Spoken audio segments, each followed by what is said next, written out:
Rieccoci insieme cari telespettatori, ben ritrovati. Quest'oggi parliamo di un tema che è importantissimo per il ruolo che ha il sindacato, che è determinante per i risultati che si consegue e a volte risulta un po' di difficile comprensione, ma in realtà è una cosa molto semplice e lineare. Noi, in virtù del fatto che abbiamo il piacere di avere qui con noi in studio Franco Marcuzzo, che è segretario generale dell'FNP di Belluno e Treviso, grazie di essere qui con noi, potremo parlare di buone pratiche e quindi di ottimi risultati ottenuti con la contrattazione sociale, semplicemente con gli accordi che il sindacato prende, sindacato anche a livello unitario sul territorio, con enti, istituzioni e tutto quello che riguarda il cittadino, quindi anche i comuni, per ottenere che cosa? Per ottenere tanti vantaggi, tante cose che possono essere utili soprattutto alle persone che sono in pensione e che magari hanno delle situazioni di difficoltà, possono riguardare il sociale, il sociosanitario, l'assistenziale,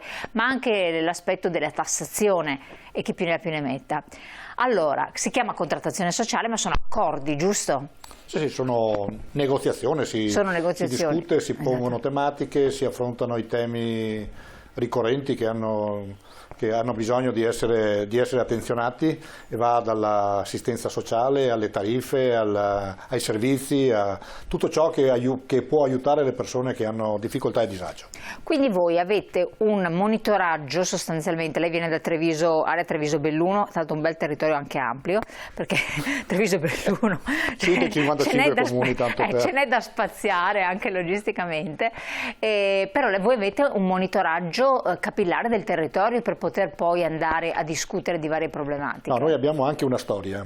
La contrattazione sociale nasce a Treviso, nasce a Conegliano a dire il vero. Il sindacato per propria natura ha come scopo la contrattazione. Contrattare è tentare di portare avanti le istanze di chi ha necessità nei confronti di chi è in grado di dare risposte rispetto a questo. Se lavori in azienda fai contrattazione col tuo datore di lavoro, se sei un pensionato, se sei una persona della società civile, contratti con le istituzioni, con i comuni e il resto. Cosa vai a contrattare con le istituzioni? Esatto. Con le istituzioni vai a discutere di tariffe, vai a discutere del biglietto del tram, vai a discutere del tram che si deve fermare dove gli anziani hanno bisogno, perché oggi la mobilità degli anziani è un problema, vai a discutere delle rette degli asili nido, vai a discutere delle case di riposo, quanto costano, vai a discutere del fatto che oggi le case di riposo sono aumentate mediamente dai 3 ai 5 euro, quindi dai 100 ai 150 euro a mese, e sono tutte caricate sulle famiglie, con pensionati che mediamente hanno una pensione sotto i 1000 euro, riferito a chi va nelle case di riposo. Con noi andiamo a concordare condizioni di attenzione e di miglioramento per quelle categorie che sono in difficoltà. Ecco, lei ha detto una cosa molto importante, ha dato degli esempi anche molto interessanti. Quindi per sapere che l'autobus, per esempio, a quella fermata non si ferma, o perlomeno che gli anziani non riescono a salire perché magari si riempie di studenti legittimamente, ma l'anziano resta fuori a aspettarne due, per fare un esempio, o che so io di altre questioni, voi dovete saperle queste cose, quindi è importante che anche i cittadini che ci stanno seguendo, anche voi anziani eccetera, segnalino questi disservizi, queste problematiche a voi sindacato, giusto? Sì. Quindi voi fate... Ecco, noi a Treviso siamo presenti in tutti i comuni, parliamo di Treviso, potremmo parlare anche di Belluno, ma Treviso come specificità. Noi siamo presenti con nostri recapiti settimanali in quasi tutti i 94 comuni della provincia, quindi ci siamo settimanalmente presenti in cui i nostri associati si possono rivolgere. Abbiamo mediamente 300 associati per comune, alcuni più, alcuni meno, ma insomma una presenza costante, e chi si rivolge a noi si rivolge per tutte le tematiche, che vanno dalle cose più complicate alle cose più semplici, cioè bisogna tener conto che essere anziani oggi è molto diverso che qualche anno fa.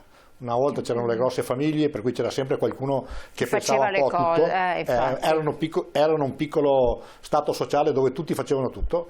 Oggi essere anziani è un po' più problematico, le famiglie sono piccole, ci sono i due coniugi con i figli minori e gli anziani in casa, e essere anziani oggi con tutti e due che lavorano, esatto. E quindi anche la vita di relazione è molto ridotta.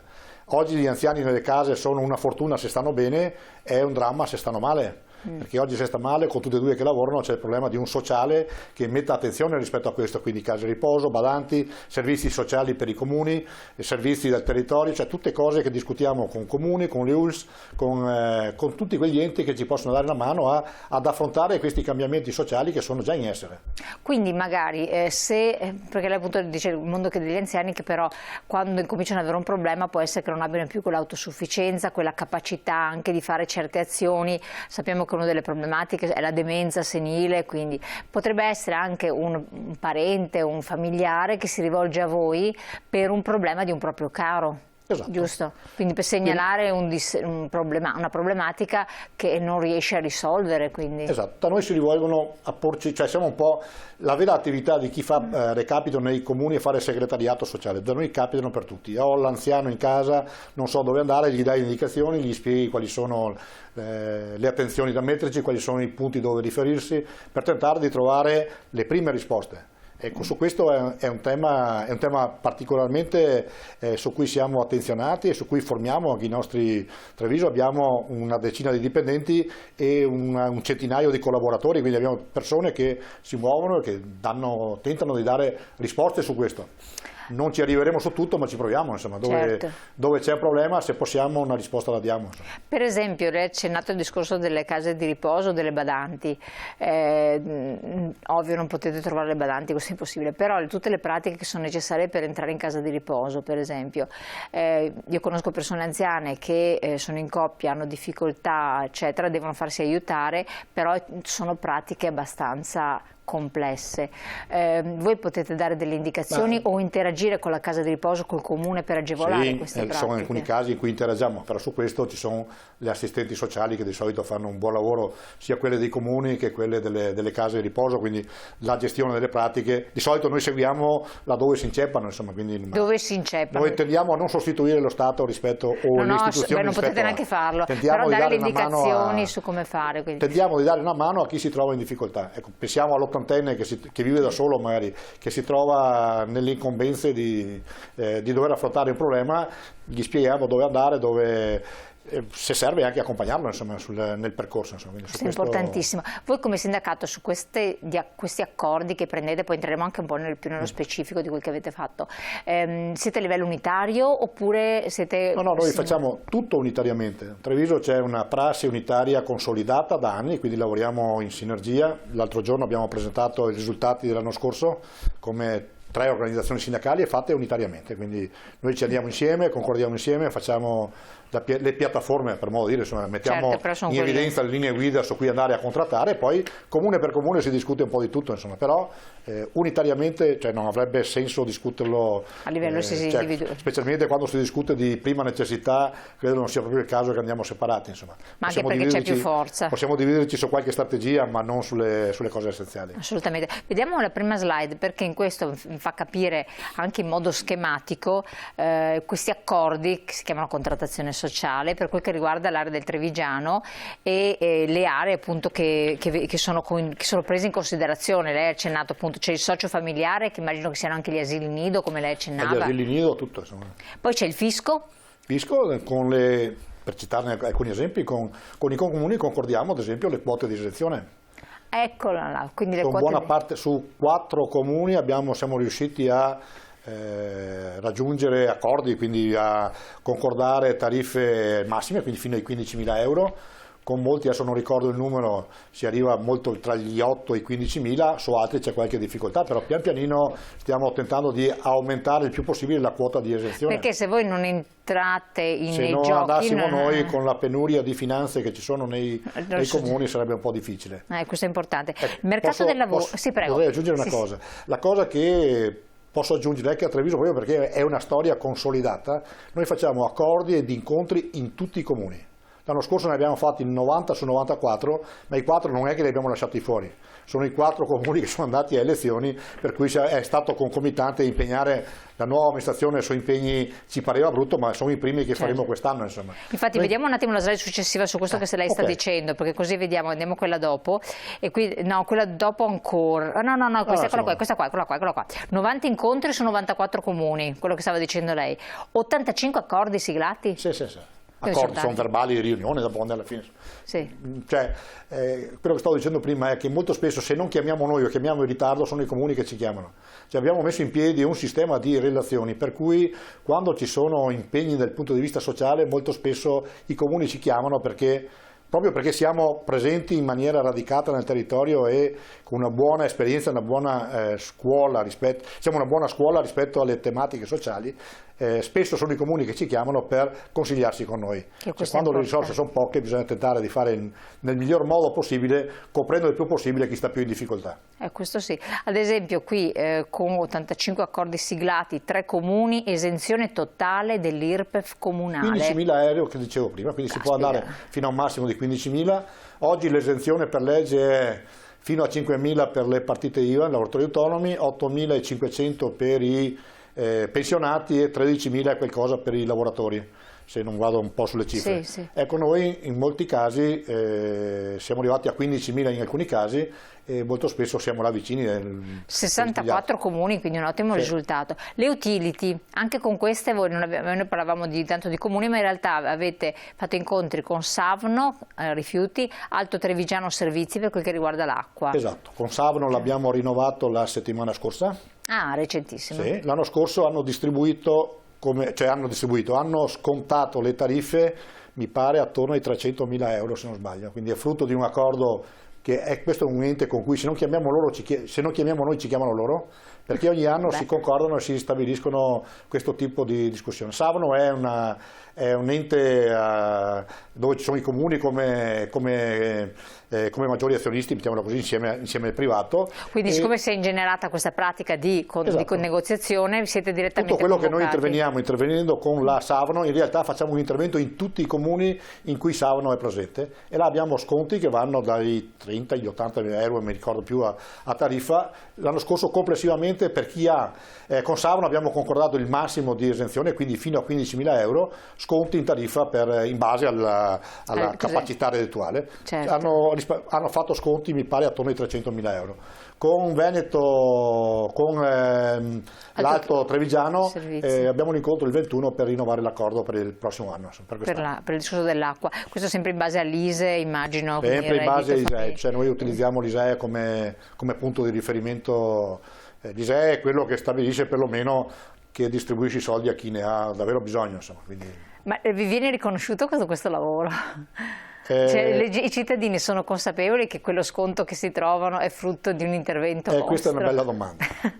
Cioè, fare contrattazione sociale per noi è un dovere, cioè il mestiere del sindacato.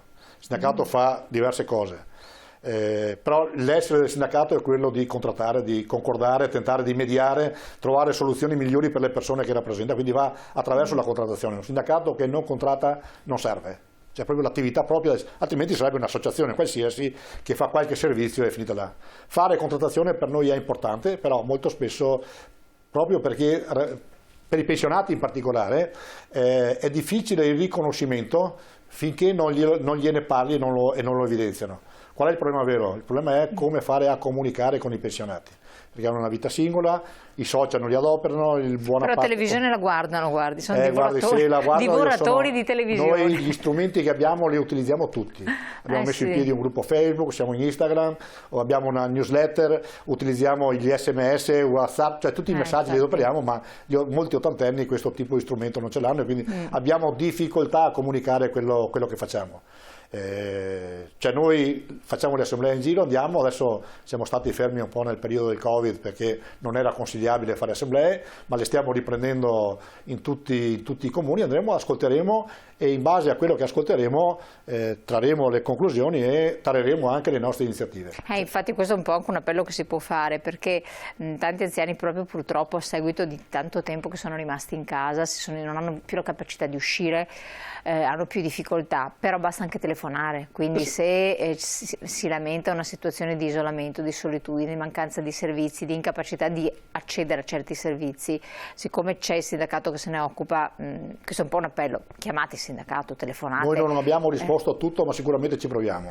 Quindi venite a trovarci che insieme vediamo se possiamo darvi una mano. Esatto, perché proprio per alcuni è difficile proprio fisicamente spostarsi. Poi lei dice l'area del Bellunese, abbiamo tanti che ci scrivono, proprio ci scrivono carta e penna dicendo che si trovano in zone un po' isolate. È un po' più problematico del trevigiano. Cioè, il bellunese ha distanze maggiori, comuni più piccoli, mentre a Treviso facciamo contrattazioni in tutti i comuni, nel bellunese arriviamo a circa il 50% dei comuni. Beh, è già qualcosa per... Sì, no, ma rappresentano il 70% della popolazione comunque. Abbiamo comuni di 300-400 abitanti a Belluno, quindi è difficile anche trovare il sindaco che ha tempo per fare queste cose. Cioè, lo sto mettendo banale, ma è così, insomma, quindi non... però quello che riusciamo a fare a Belluno è interessante, quindi l'incontro magari con i vari enti, con la provincia, con con le ULS, con il resto, riusciamo a ragionare. A Belluno c'è una maggiore attenzione, ad esempio, all'aspetto della demografia, che è un aspetto importantissimo. Cioè, tutti Belluno parlano di Belluno di una popolazione che invecchia. In realtà non è vero, non è una popolazione che invecchia. A Treviso è una popolazione che sta perdendo i giovani, sta degiovanizzando, mettiamola così. Cioè, in realtà a Belluno, oltre ad avere i problemi che hanno tutti, che si diventano sempre più anziani e si fanno meno figli, anche i giovani. A Belluno sono i giovani che se ne vanno e i giovani quindi calano come presenza, ma i giovani sono anche quelli che fanno figli, quindi il problema è doppio rispetto al resto. Tant'è che la velocità di invecchiamento nel bellunese è più alta che nel resto, quindi l'attenzione ad esempio ai trasporti nel bellunese è un'attenzione doverosa, perché all'ottantenne che è in difficoltà a muoversi o crei le condizioni perché qualcuno gli porti la spesa a casa o lo porti a fare la spesa, sì, altrimenti la cosa più banale è un problema. Insomma, ecco, di questo proviamo a discutere, non sempre troviamo soluzioni, ma ci proviamo e ci andiamo. Insomma. Lei ha accennato all'USL perché poi parte sempre di questi accordi e anche di carattere sanitario, quindi la sanità per migliorare i servizi di assistenza territoriale domiciliari, ma anche il monitoraggio, che è un altro aspetto importante, vero? Ecco, su questo è un impegno costante, abbiamo buone relazioni con l'USL di Treviso, direi migliorabili nel bellunese, ma buone anche là, con cui si discute e si ragiona su come organizzare o come consigliare l'organizzazione migliore, insomma, nel senso che la sanità è bene che, almeno per quanto riguarda gli aspetti sanitari, li faccia chi ne capisce qualcosa. Insomma. Però ad esempio, faccio un caso, ma il medico di base sta per andare in pensione, ecco, questo è, o i medici di base stanno per andare in pensione, il cittadino si preoccupa, ancora di più il cittadino anziano, può rivolgersi al sindacato segnalando ci farete trovare... Ho fatto un esempio quando così. Dicevo che non troveremo soluzioni a tutti, questo è uno dei problemi. Cioè, se mancano i medici è difficile trovare il medico sotto casa. E se mettiamo il discorso che le persone hanno difficoltà di movimento e il medico è distante, c'è anche il problema dell'andare del medico. E oggi il tema è la medicina di base, è un tema ricorrente ed è presente in tutte le ULS ed è un problema che sarà pesante e forse anche peggiorerà forse nel prossimo futuro, finché non verranno le infornate nuove di medici. Questo qua è la scelta scellerata negli anni scorsi di mettere il numero chiuso in medicina. E tutti parlano di qualità più alta, qualità più bassa, si poteva far così, si poteva far colà. Se c'è il medico qualcuno mi controlla, se non c'è può essere anche, se non c'è non c'è, insomma, quindi ho bisogno, se non c'è nulla è meglio l'infermiere che niente, insomma. Certo. Non sto naturalmente perorando cause particolari, quindi chi ha fatto scelte di questo tipo oggi ne è responsabile di questo tipo di situazione e ce l'avremo nei prossimi anni, perché ce l'abbiamo già adesso, comunque c'è già adesso questo problema. Poi voi fate osservatorio anche sulle case di riposo, tema di attualità. Sì. Sulle case di riposo c'è il tema di come sono organizzate, come vanno gestiti i servizi, quali sono le relazioni tra le ULS e le case di riposo, con le singole case di riposo quali sono le tipologie, tentiamo di ragionare anche con loro rispetto a questo tipo di tematiche. Quello che possiamo fare rispetto a... Comunque ci siete, quindi non sono lasciate indipendenti, autonome a se stesse, questo è importante. Tutto ciò che è sociale, che riguarda gli anziani, dove possiamo influire noi ci siamo. Allora, per quel che riguarda le prospettive future, c'è il PNRR che ha destinato dei finanziamenti importanti, in modo particolare abbiamo, lasciamo stare la misura tal dei tali, quindi non importa che magari le persone si confondono e basta, però arrivano dei soldi, giusto? Sì. Quindi siete coinvolti anche in questo discorso, giusto? Saremo coinvolti. Sarete coinvolti, sì. Perché buona parte dei progetti, proprio per la velocità con cui sono stati fatti, sono stati presentati e non c'è stato un grande coinvolgimento a livello di Eccolo qua, premessa. Vediamo la slide. A livello di premessa. Ad oggi però abbiamo già tavoli aperti con alcuni sindaci li abbiamo già incontrati, altri li stiamo incontrando, stiamo tentando di delineare la possibilità di una nostra partecipazione rispetto a questo. Perché dei soldi andranno agli enti locali. I soldi andranno agli enti locali, i quali dovranno investire rispetto a tematiche dei servizi, per buona parte rivolti al sociale. Ecco, una cosa che potrei dire è che su questo il coinvolgimento comincia a essere a un buon livello. Siamo stati poco coinvolti all'inizio, non tanto perché non volessero, ma proprio perché i tempi sono stati talmente stretti per cui hanno dovuto presentare progetti in velocità. Dopodiché nella gestione ci siamo.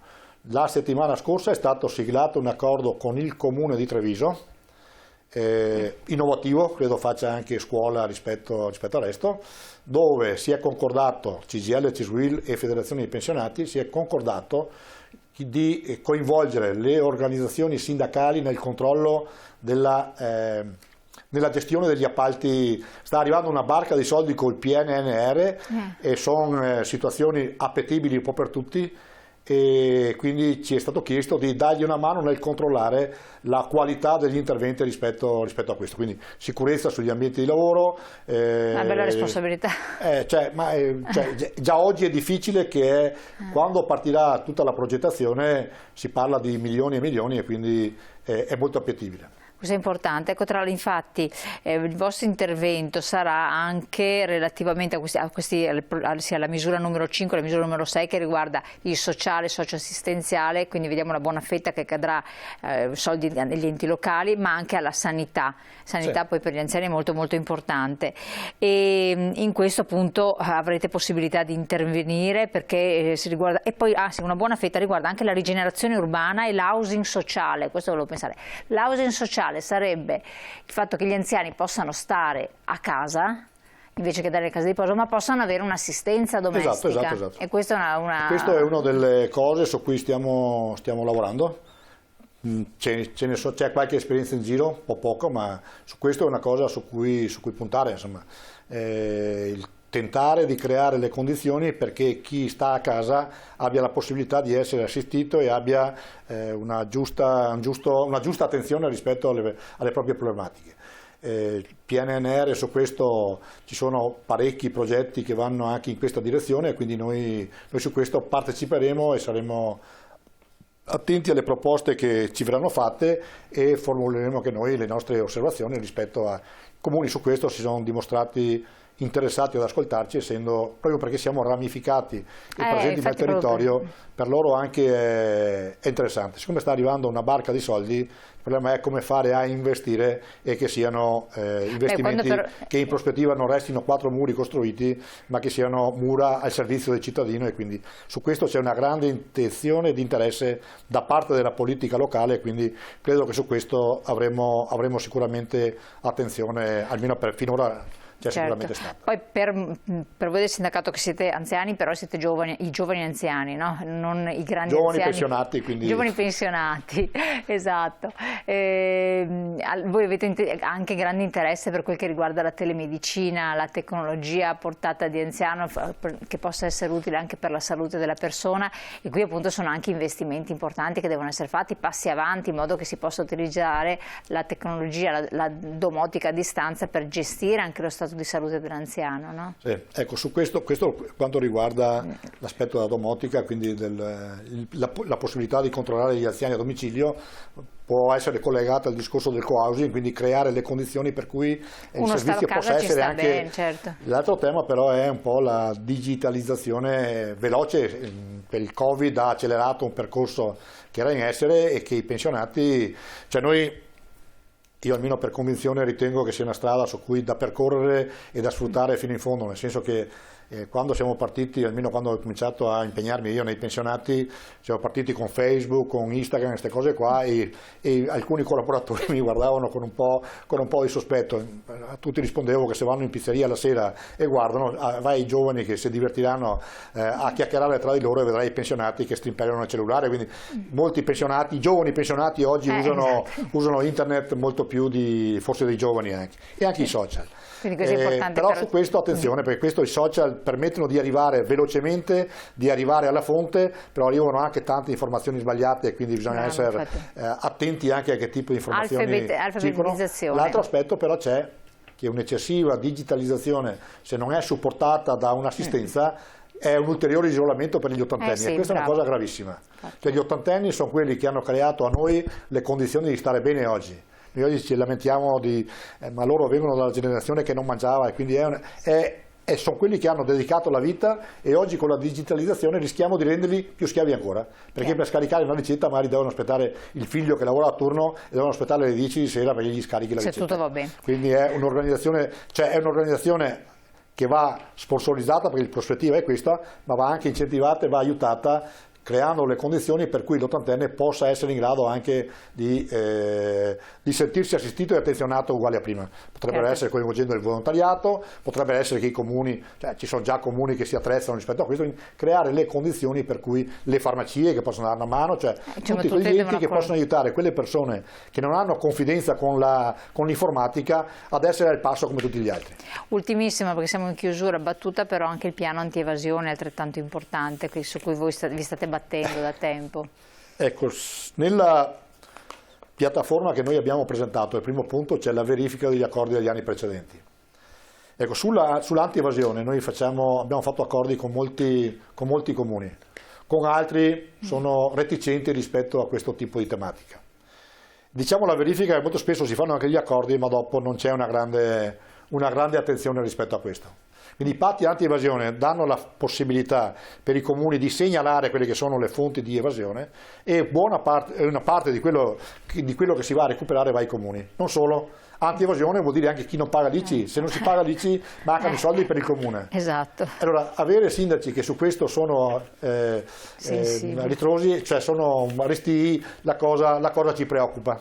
Ci preoccupa come pensionati. Cioè, i pensionati hanno bisogno che lo Stato funzioni, hanno bisogno che le tasse vadano pagate, perché i servizi si pagano con i soldi delle tasse. Chi non paga le tasse toglie qualcosa a qualcun Quindi altro. collaborazione dei comuni nel cercare di, tra virgolette, trovare, stanare gli evasori, insomma, visto che ma hanno noi non diciamo che devono fare i delatori, però in qualche maniera segnalare quelle che sono le condizioni di esagerazione, questo sì, perché quando io, se prendo una multa, se non la pago, mi arriva la segnalazione, mi arriva l'agenzia alle entrate che mi manda, e quindi con il debole è facile farlo, e per chi evade l'ICI magari non si ha altrettanta attenzione. Cioè, l'attenzione deve essere per tutti. Cioè, non pagare le tasse equivale a togliere qualcosa a qualcun altro. Chiaro, siete gentilissimo. Allora, siccome ne avete di lavoro a questo punto da fare, sia in proiezione futura sia anche nel presente, perché appunto voi siete un modello un po' a livello regionale. Beh, insomma, cioè noi facciamo la nostra esperienza, la perseguiamo e tentiamo di migliorarla. Ma avendo ottenuto questi risultati, senza dubbio potete fare da benchmarking nei confronti di chi non ce la fa magari. Non so se siamo i primi della classe, i secondi, i terzi, non ci interessa essere primi, ci interessa però che l'esperienza che facciamo possa essere utile agli altri. Se gli altri faranno qualcosa di utile per noi, andremo a verificarla e non avremo nessuna difficoltà a copiarla. Quindi ad oggi il nostro spirito è quello di lavorare insieme, unitariamente, e migliorare di anno in anno. Io la ringrazio tantissimo, vi auguro buon lavoro, complimenti per quello che avete fatto, grazie a Franco Marcuzzo, segretario generale FNP CISL di Belluno e Treviso, con tutti i collaboratori, naturalmente tutti coloro che si prodigano in questo. Grazie ancora, grazie alla FNP CISL di averci dato questa finestra su una realtà, su quel che avviene sul territorio, sull'importanza di essere a contatto con dei sindacati, di segnalare tutto quello che non va o che va, insomma essere presenti e interagire in modo tale che poi le istituzioni possano migliorarsi grazie a un'attività presente da parte del sindacato con le istituzioni stesse. Grazie invece ancora a voi per questa opportunità, perché per noi questo è un modo per informare del problema, uno dei problemi che abbiamo, la solitudine degli anziani crea anche difficoltà nella comunicazione, quindi grazie per questa opportunità. Grazie molte, a voi telespettatori rivedete la puntata naturalmente in replica nel sito internet. Grazie.